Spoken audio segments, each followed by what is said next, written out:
Bem-vindos a mais uma análise profunda aqui com a gente.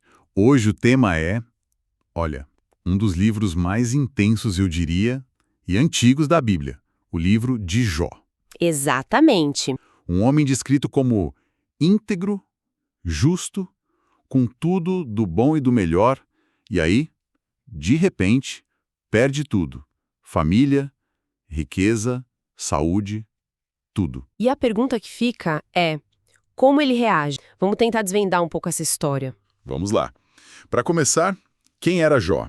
As fontes o colocam lá na terra de Uz, um lugar meio incerto onde fica exatamente, talvez ali para o leste de Israel, Arábia, Edom. A localização exata é debatida, mas o importante é como ele é descrito, né? O maior homem do Oriente, diz o texto. E as qualidades dele são muito ressaltadas. Muito. Íntegro, reto, temente a Deus, se desviava do mal e rico, muito rico. 7 filhos, 3 filhas, milhares de animais, muitos servos. E um detalhe interessante da piedade dele, ele se preocupava tanto com a retidão dos filhos que oferecia sacrifícios por eles, pensando, vai que eles pecaram em pensamento, né? Mostra um cuidado, uma devoção. Uma devoção exemplar. Mas aí a história dá um salto, né? Vai para outra dimensão. Sim, uma dimensão cósmica. O texto descreve uma cena no céu. Os filhos de Deus, que a gente entende como anjos, se apresentando diante do Senhor. E no meio deles, Satanás, o acusador. E rola um diálogo ali sobre Jó. Deus meio que elogia a integridade de Jó, né? Exato. E Satanás, com aquele cinismo dele, lança o desafio. Ah, claro que ele é fiel. Olha tudo que o Senhor deu para ele. Tira tudo para ver se ele não te amaldiçoa na tua face. Basicamente, acusa Jó de servir a Deus só por interesse. Uma acusação pesada. E Deus permite o teste. Permite. Primeiro, Satanás pode tocar nos bens e na família de Jó. Depois, num segundo momento, na saúde dele, mas com um limite muito claro: não tirar a vida de Jó. E aí começa a tragédia. Uma coisa atrás da outra. Chega um mensageiro, depois outro, notícias terríveis. Bois e jumentas roubados pelos sabeus, fogo do céu que queima as ovelhas e os servos, os camelos levados pelos caldeus. E o golpe final. O mais doído, imagino. Um vento muito forte derruba a casa onde os filhos e filhas estavam. Todos morrem. Pensa na dor, receber todas essas notícias de uma vez. E a reação dele é algo fora do comum. Totalmente. Ele rasga as roupas, raspa a cabeça, sinais de luto extremo. Mas aí ele se joga no chão e adora. E diz aquelas palavras. Nu saí do ventre de minha mãe, e nu voltarei. O Senhor o deu, e o Senhor o tomou. Bendito seja o nome do Senhor. Incrível. E o texto faz questão de dizer, em tudo isto Jó não pecou, nem atribuiu a Deus falta alguma. Uma fé resiliente nesse primeiro momento, né? Mas a aprovação não para aí. Não mesmo. Vem o segundo teste.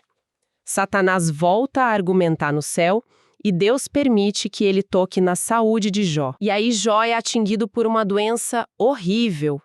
Feridas, tumores, úlceras malignas, diz o texto, da cabeça aos pés.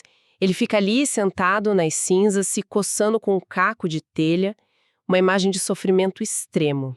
É nesse ponto que até a esposa dele, talvez no limite do desespero, né, fala pra ele. É uma fala muito dura. Você ainda mantém sua integridade? Amaldiçoa esse Deus e morre logo. Poxa vida.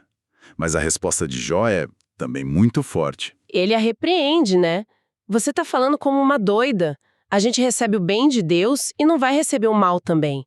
E, de novo, o texto reforça. Ele não pecou com os lábios. Que força inicial, hein? Mesmo sem entender nada do que estava rolando lá, nos bastidores celestiais. Exatamente. E é nesse estado lamentável, de dor física e emocional profunda, que chegam os amigos. Ah, os famosos amigos de Jó. Elifaz, Bildade e Zofar. Eles vêm para consolar, certo? A intenção inicial parece ser essa. Mas quando eles veem Jó, ficam chocados. Mal reconhecem. A reação deles é de participar do luto. Rasgam as roupas, jogam pó sobre a cabeça. e ficam ali com ele em silêncio, por 7 dias e 7 noites. Um silêncio pesado, imagino. Um gesto que começa bem, né? Uma presença silenciosa, solidária. Mas quem quebra o silêncio é o próprio Jó. E ele não agradece a presença deles, né? Pelo contrário. Não, ele explode num lamento terrível. Amaldiçoa o dia em que nasceu, deseja nunca ter existido. O capítulo 3 é um grito de angústia pura. A morte parece um alívio para ele. E é esse lamento que abre a porta para o debate, né? Aí os amigos começam a falar. Exatamente. E aí começa o grande problema. Eles trazem a sabedoria da época, mas uma sabedoria muito rígida, a teologia da retribuição. Aquela ideia de estar sofrendo é porque pecou. Basicamente isso. Deus recompensa o justo e pune o ímpio, aqui e agora. Então, se Jó está passando por tudo isso, ele tem que ter algum pecado escondido muito grave. Essa é a lógica deles. E cada um argumenta de um jeito, né? Sim, ele usa experiência pessoal, até uma suposta visão, para dizer que o inocente não sofre assim. Bildade apela para a tradição, para os antigos. Zofá é o mais duro, acusa Jó de falar bobagem e diz que ele merecia coisa pior. Nossa, que consolo, hein? Pois é, e o ponto crucial, que a gente não pode esquecer, é que lá no final do livro, Deus vai dizer claramente que eles estavam errados. Como ele responde a esses consoladores? A Jó se defende, e com força. Ele não se diz perfeito, sem pecado nenhum, ninguém é. Mas ele bate o pé na sua integridade no geral, e diz que o sofrimento dele é desproporcional. Não tem nada que ele tenha feito que justifique aquilo tudo. Ele recusa essa fórmula simples dos amigos, então? Totalmente. Mas ele não fica só se defendendo. Ele expressa a dor dele, a angústia, e leva isso para Deus. Ele questiona Deus diretamente. Por que você se esconde? Por que me trata como inimigo? Ele até pede um mediador, né? Alguém para ficar entre ele e Deus. Sim, é um momento de muita honestidade brutal, eu diria. E essa honestidade, esse questionamento direto a Deus, faz parte da fé dele. Não é uma fé passiva, sabe? É uma fé que luta, que questiona, mesmo na dor. Isso é bem desafiador, né? Porque a gente, às vezes, acha que ter fé é só aceitar tudo calado. Exato. Jó nos mostra que não. A fé dele inclui o louvor inicial, mas também o lamento, a dúvida, a busca por respostas, o confronto honesto com Deus. Ele não abandona Deus, mas também não finge que tá tudo bem. E depois desses ciclos de debate com os 3 amigos, ainda aparece mais gente, né? Sim, surge Eliú, um personagem mais jovem que estava ouvindo tudo e resolve falar. E o que ele traz de novo? Ajuda ou complica mais? Olha, ele critica os dois lados. Critica os amigos por não terem respondido bem a Jó e critica Jó por ter se justificado demais em vez de justificar a Deus. Ele defende a justiça de Deus, a grandeza. Mas ele tem alguma ideia diferente sobre o sofrimento? Ele introduz uma nuance, sugere que o sofrimento pode ter um propósito de disciplina, de ensino, que Deus pode usar a dor para corrigir, para resgatar a pessoa. Não é a resposta final, mas prepara o terreno para o que vem a seguir. Os discursos dele falam muito da grandeza de Deus na natureza, da nossa pequenez. E aí, finalmente, Deus responde. O clímax. O grande momento. Do meio de um redemoinho, a voz do Senhor fala com Jó. E a resposta é surpreendente, né? Porque Deus não explica o porquê. Não fala da aposta com Satanás, nada disso. Nada. Em vez de dar explicações, Deus faz perguntas a Jó. Uma série delas. Sobre a criação, sobre o funcionamento do universo. Onde você estava quando eu lancei os fundamentos da Terra?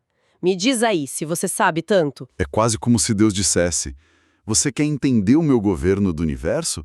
Então começa explicando essas coisinhas básicas aqui. Ele fala dos fenômenos da natureza, dos animais selvagens. Culminando com aquelas figuras impressionantes, o Behemoth e o Leviatã. Criaturas que representam um poder, uma ordem, que estão totalmente além do controle e da compreensão humana. E qual é o objetivo dessa resposta, então, se não é explicar? É revelar quem Deus é. Sua soberania, sua sabedoria, seu poder que vão muito, muito além da nossa capacidade de entender. É mostrar para Jó e para nós que a nossa perspectiva é limitada. Uma das fontes que a gente viu fala dessa assimetria na relação, né? Não dá para colocar Deus no nosso nível e exigir que ele siga a nossa lógica. Exatamente. A resposta de Deus meio que desmonta todas as tentativas humanas de encaixá-lo em caixinhas. Tanto a teologia simplista dos amigos, quanto as perguntas de Jó que exigiam uma resposta nos termos dele. O foco muda da explicação do sofrimento para a contemplação da pessoa de Deus. E isso causa uma mudança enorme em Jó, né? É aí que ele fala aquela frase. Os meus olhos te veem. Uau! Que diferença do saber de ouvir dizer para uma experiência real, pessoal com Deus. Uma experiência transformadora. E logo depois ele diz: por isso me abomino e me arrependo no pó e na cinza. Esse arrependimento não é de ter pecado para merecer o sofrimento, certo? É outra coisa. É o que a maioria dos estudiosos entende. Não é uma confissão de culpa nesse sentido, porque ele sempre defendeu sua integridade. É mais um reconhecimento humilde da própria pequenez, da ignorância, talvez da ousadia de ter questionado Deus sem entender sua imensa majestade. É um eu não sabia com quem eu estava falando. Entendi. É a presença de Deus que resolve a crise interna dele, mais do que as respostas. Bem sei que tudo podes e nenhum dos teus planos pode ser frustrado. É uma confiança que renasce, mas agora fundada nessa experiência direta. E ecoa aquela outra declaração dele lá no meio da dor. Eu sei que o meu Redentor vive. Essa experiência direta parece ser a chave, então. Isso nos leva para as lições que a gente pode tirar de estudo, né? Com base no que a gente estudou, qual seria a primeira? Para mim, a primeira grande lição é: esquece a fórmula fácil de sofrimento igual a pecado. Jó destrói isso. O livro mostra que o sofrimento é complexo. Tem a questão espiritual lá no céu, tem a fragilidade humana, tem a dor que os outros causam, como os amigos fizeram, e tem os propósitos de Deus que a gente simplesmente não alcança. Temos que ter cuidado para não julgar rápido demais. Com certeza. E uma segunda lição forte é que o mais importante de tudo é o relacionamento com Deus. Jó perdeu bens, família, saúde, mas não perdeu a conexão com Deus. Mesmo brigando com ele não largou Deus. Isso mesmo. Desafia aquela ideia de que a fé é só para conseguir coisa boa, né? A fé de Jó perseverou na dificuldade, não só apesar dela. E isso conecta com uma terceira lição, né? Uma crítica a essas teologias muito simplistas. Sim, tanto a dos amigos de Jó, da retribuição direta, quanto como algumas fontes apontam a teologia da prosperidade de hoje, que às vezes parece uma troca. Eu faço minha parte, Deus tem que fazer a dele. Jó mostra que a relação com Deus não é um negócio. É baseada na soberania, na graça, no mistério de Deus. É assimétrica, como você disse. E a quarta lição que ficou para mim foi essa do encontro pessoal, o ver a Deus. Isso, essa experiência que vai além da doutrina, que transforma de verdade. Não são as respostas intelectuais que mudam Jó, é a presença de Deus. Faz todo sentido. E tem mais alguma coisa que Jó ensina, talvez para nós como comunidade? Ah, com certeza. Jó nos mostra os limites do nosso saber teológico diante da dor real. Uma das fontes que a gente leu diz algo muito forte, que a teologia, depois de Jó, não pode ser só discurso. Tem que começar ouvindo o grito de quem sofre. Um chamado à humildade, então. E à compaixão. Exato. Uma kenosis, um esvaziamento das nossas certezas. E uma compaixão ativa. Não só falar de Deus, mas estar junto, talvez em silêncio, como os amigos fizeram no início, antes de errarem feio com os julgamentos. Ser solidário.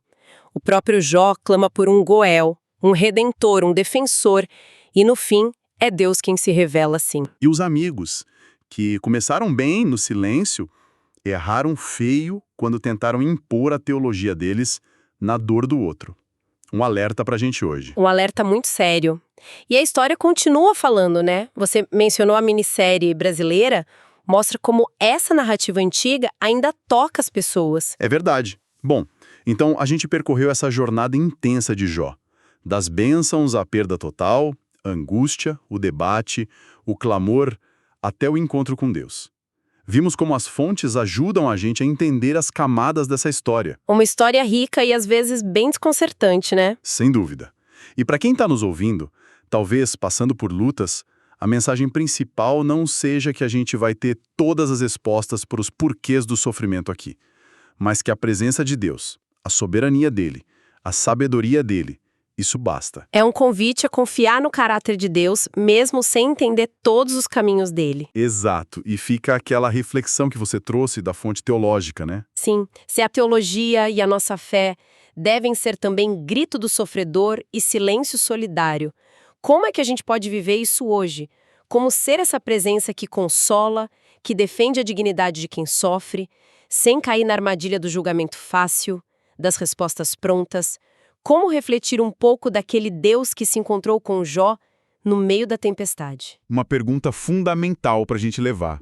Muito obrigado pela companhia de todos vocês nessa análise da história de Jó. Que essas reflexões nos inspirem a ter uma fé mais agarrada em Deus e uma compaixão mais ativa, mais real. Até a próxima!